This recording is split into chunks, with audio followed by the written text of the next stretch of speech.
Well, hello there, you're watching the official Theme Park Fans YouTube channel, and welcome to the second episode of the Closed Season Blues show. Now, before I start today's episode, I just want to say thank you to everyone who watched the first episode of the Closed Season Blues show.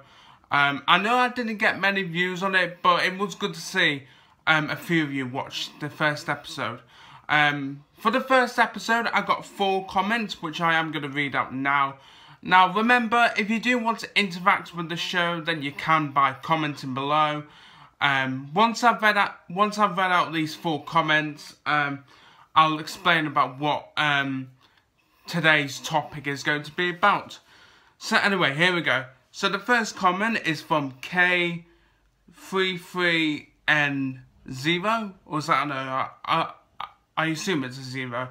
Anyway, the comment from K33N0 about Fast Track is, personally, I don't mind Fast Track, but only if the ride hosts know how to batch them fairly. Yeah, I can see where you're coming from, because there can be some cases where the ride hosts, like, fill a train full of Fast Track users, and that can get a bit, I don't know, a bit unfair.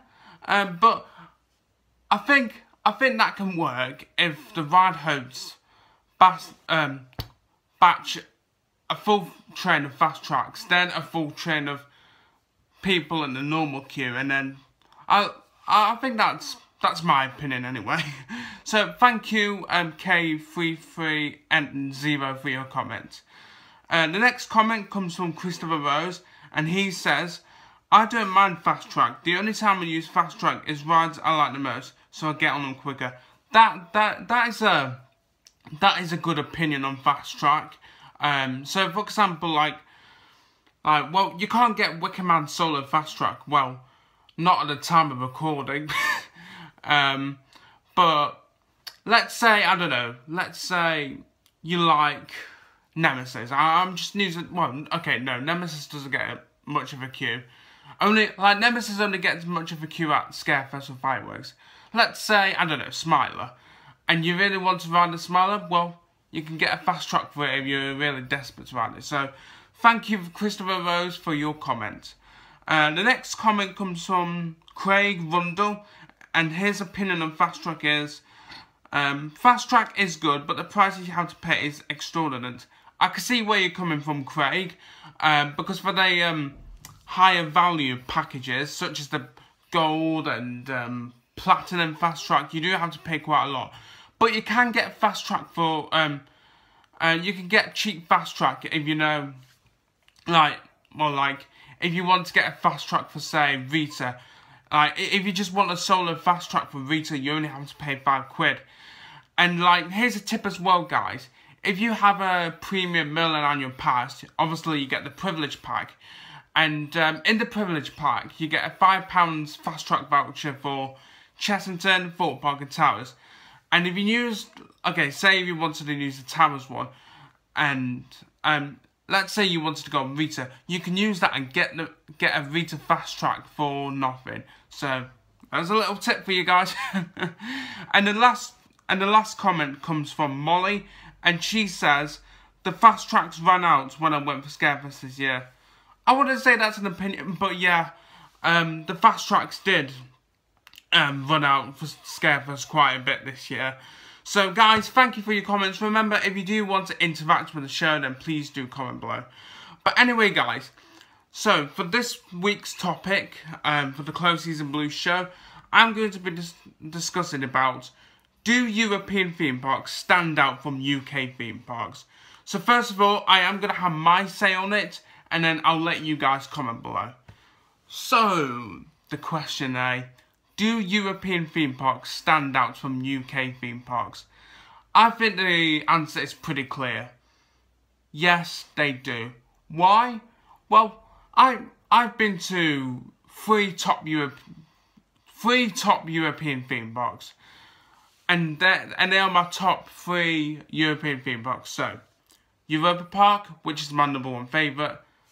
Phantasialand, which is my #2 favourite, and Portaventura, which is my 3rd favourite European theme park. Now, I remember the first time I went to Europa Park, and I was just amazed. Now, before I went to Europa Park, I did see quite a few vlogs of it, and every time I watched vlogs of Europa Park, I was always thinking, wow, I would love to visit this place one day. And when I went for the first time, which was back in 2016, like, I remember when I arrived there and it was night time, and I was just like, is this really Europa Park? Like, is this I don't know how you describe that first feeling, like, is it a dream or is this actually reality? And I remember the first time I stepped in Hotel Colosseum and I was just blown away by it. I was like, wow, Europa Park really do care. They really do care. And also when you're at Europa Park, the operations there are absolutely amazing. Because, like, they literally, like, if you go on Blue Fire, they literally dispatch a train, like, I don't know, every minute or something. It's just amazing. And what I've really noticed from European theme parks compared to UK theme parks is that I think they care more. Like when I went to Europa Park and Phantasialand, I felt like the staff there really cared about the guest experience. Like, it was just, European theme parks are just incredible. And another thing what I've noticed from European theme parks is that rides rarely break down. So, like, I remember the first time I went to Phantasialand, and I think the only ride that broke down on the first day I went there was Taron, and that was only down for like 10 or 15 minutes. It was incredible. Europa Park, I don't think I've ever experienced a ride at Europa Park which is broken down due to technical difficulties. Now, Portaventura, it's not on the same level as Europa Park or Phantasialand, but I still feel it's vastly different from UK theme parks. I still feel it's vastly different.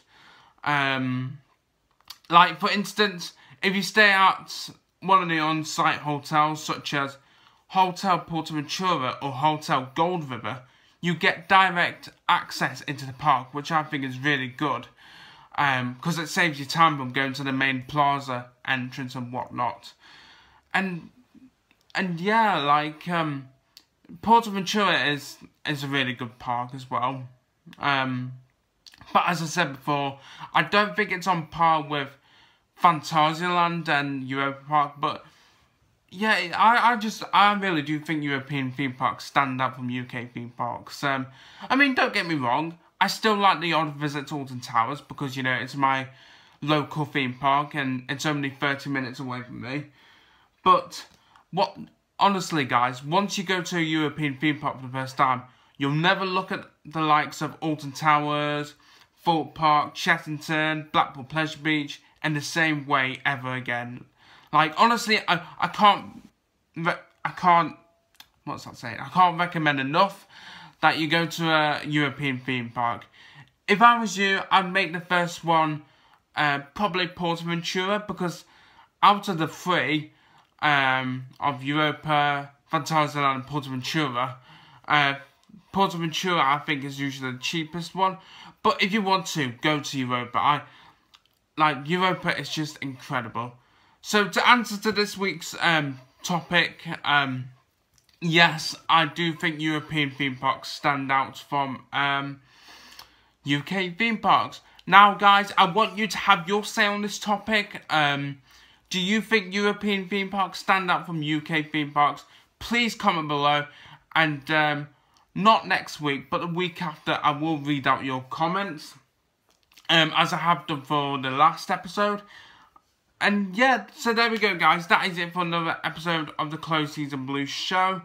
I hope you enjoyed it. I'm really enjoying making this series, guys, because, you know, closed season is such a pain and it feels so slow right in the moment. But we are going to get there, guys. We are going to get there. So the next episode will be on Wednesday, the 5th of December. Yeah, Wednesday, the 5th of December. So again, I hope you can join me for that episode. episode 3 of the Closed Season Blue show is going to be really interesting. Again, it is going to be about Alton Towers, but there we go. So guys, don't forget to give this video a like if you've enjoyed it. Be sure to subscribe if you're new around here. We are honestly getting really close to 900 subscribers. So if you can, please hit that subscribe button. To get to 900 subscribers would be unbelievable. So if you can, please hit that subscribe button. Don't forget to comment below about this week's topic. And yeah, I'll see you guys next time on Wednesday. I can't even. You see, this is why I can't even present videos properly. I just get my words mixed up and all that. So I'll see you guys on Wednesday, the 5th of December, and okay, this is a bit too cringy now.